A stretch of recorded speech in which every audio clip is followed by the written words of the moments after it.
We're very simple people at Apple. We focus on making the world's best product and enriching people's lives. I think some companies, maybe even the one that you mentioned, maybe they decided that they could do everything.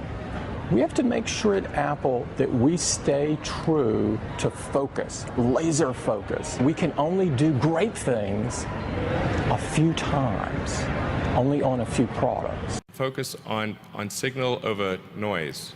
A lot of companies get confused. They spend money on things that don't actually make the product better.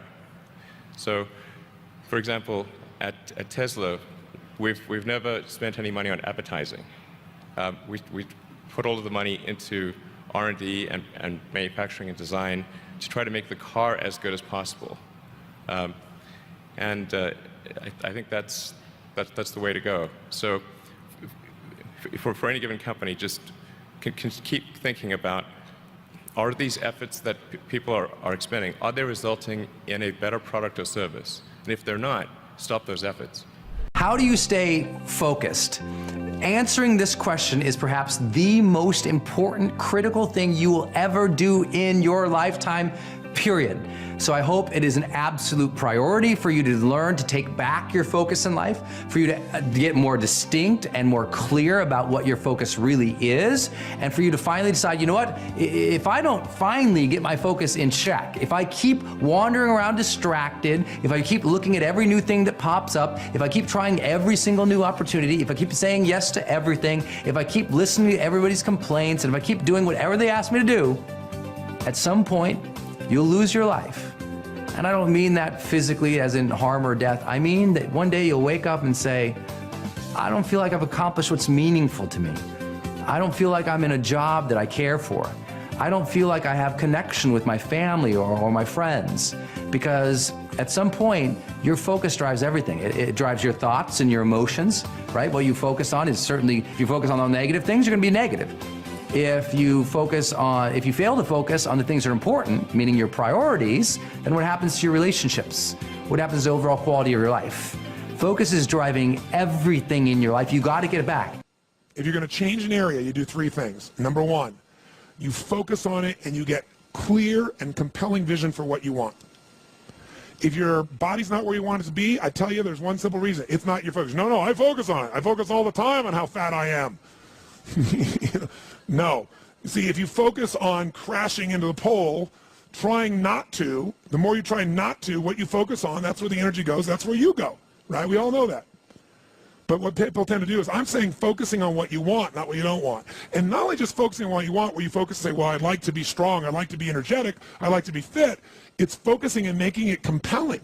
If your only reason you're focusing on it is like, well, I need to lose some weight because I feel fat, versus I want the energy to burn, because with that I'll have more passion, more aliveness. I'll be able to impact my children. I'll be able to, I'll be able to take the business to another level. I'll be able to have fun when I'm stressed out and tired. I'll have creativity flowing through me. You can't just focus on it. You got to create a clear and compelling future in that area that will pull you towards it, so you're not trying to push yourself. If there's an area you're not improving in, think of three pillars, if you would. Pillar one is get focused and clear. What's compelling? Where are you, really, and don't lie? Where do you want to be? And make it so compelling you can't help it. When you wake up in the morning, you want to transform this area of your life. So the quality of your life already is better just because you are so excited about what you're after. When you do that with your body or your emotions or your finances or time or any other area, and you start focusing and you're clear, you're going to have energy. You're going to have drive. You're going to start to do something. How do you make sure what you do really works? You need the second pillar. And think of this as three pillars. Because, two-legged stool is going to fall over. One leg, you can't sustain. Second pillar, you got to get the best. When I say get the best tools. Get the best map. Get the best mentor. What I'm looking for is, it's wonderful that you're focused and clear and excited, but if you're running east looking for a sunset, you got a problem. I don't care how much you believe, I don't care how much enthusiasm you have, you got the wrong tools. You got the wrong strategy. You got the wrong map. And so it's really critical in life, I believe, to get a map and get a mentor. Because the map very often changes, and the best mentor, somebody who's the best at what they do, they know the shortcuts, don't they? Or they know when the roads change. You don't get stuck hanging out, in the desert when you're trying to get to the ocean. metaphorically. So I've always focused on not just finding somebody good, but who's the best at it, who's got the best tools. Think of that first pillar as a target. You're crystal clear on the target. And now you got the toolbox, man. You got the best tools, not rinky-dink tools, the very best. And the way to get the best, by the way, that I've done it is model someone who's already successful. All the tools I come up with, some I've obviously created, but the foundation came by standing on the shoulders of other giants. I went out and found somebody that's already got the result. Why reinvent the wheel? Success leaves clues. Find the best, figure out what they're doing, do that, alter it, find your view of it, but start with what already is working rather than starting from scratch and trial and error. But if you've got that focus, the target, and you got the toolbox, and you're still not getting what you want, it's because you got inner conflicts. That's the third pillar. You've got to resolve your inner conflicts. Because as I try to explain to you, 80% of success in anything is your psychology and 20% is the mechanics. So those inner conflicts are when you take 2 steps forward and you pull 3 steps back, right? When you say, boy, I'm totally committed to this, but you don't follow through. This is my expertise, the why guy part. Why? Why do you keep saying you want this? You have crystal clarity, you have the tools, and you're still not getting it? There's a conflict in you. You want to be totally successful, but you're afraid at some level that if you are totally successful, you will not be loved. You'll be rejected. You want to be in a position where you have total free time and you want to build a billion-dollar enterprise. These are conflicts. You really, truly know you got the tools and talents to make this happen, but a part of you doesn't think you deserve to succeed because of something you did at some point in your life or something you made up. Or you think making money or being successful economically is not spiritual. And you're committed to being spiritual, and yet the other part of you, it's the inner conflicts between fighting parts. So what do we do in this third pillar? Think of it as a vault we got to unlock. Think of it as unlock and unleash. That's the third pillar. The way you unlock and unleash is you identify the conflicts. You get clear what they are. So you may have total clarity, even the tools, but how can you totally unleash and commit when you're being pulled in 2 different directions? You say, Tony, how do I solve that? There isn't one way. You've got to get clear about what's most important to you today, not what you think you should do based on an old blueprint, an old belief system, your parents, society, your friends. Otherwise, you'll succeed and not be fulfilled. So once you identify the conflicts, now what you got to do is align. Align your life with what you really value. Align your life with what is most important to you. And then once you are in a position where you're aligned, guess what you'll do? Take action. You won't even have to work at it. When everything's in alignment, there's nothing pulling you away, boom, you go for it.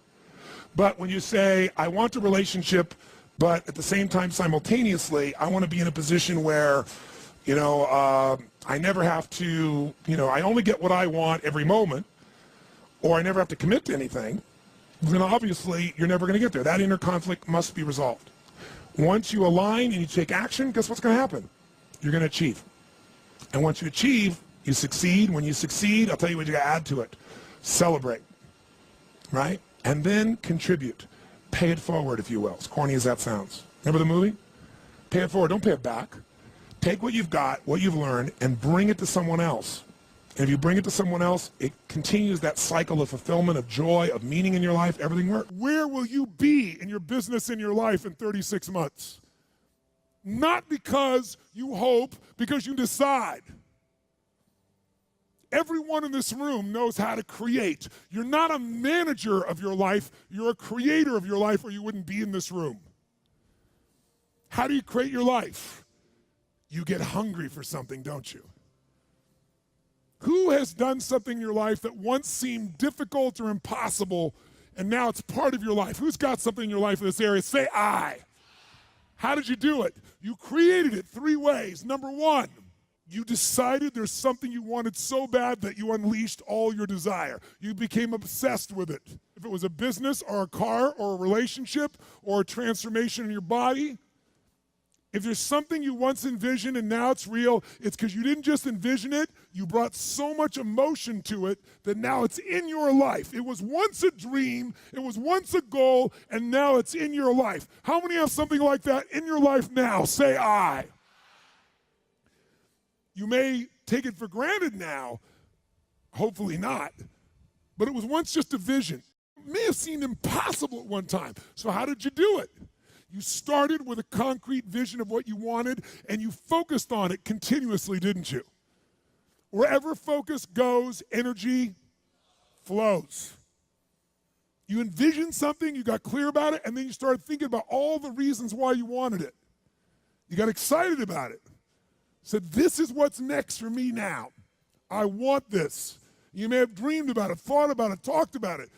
But when you focus on something continuously, something magical happens. You get insights, don't you? You overhear a conversation and you hear something you wouldn't have heard if you didn't have that outcome or goal that you wanted so badly. Who's ever come up with something, obsessed about it, didn't even know how to do it, and it just happened and it came together? Who's had that experience? Say I. So why don't we tap into that power now for your business and life?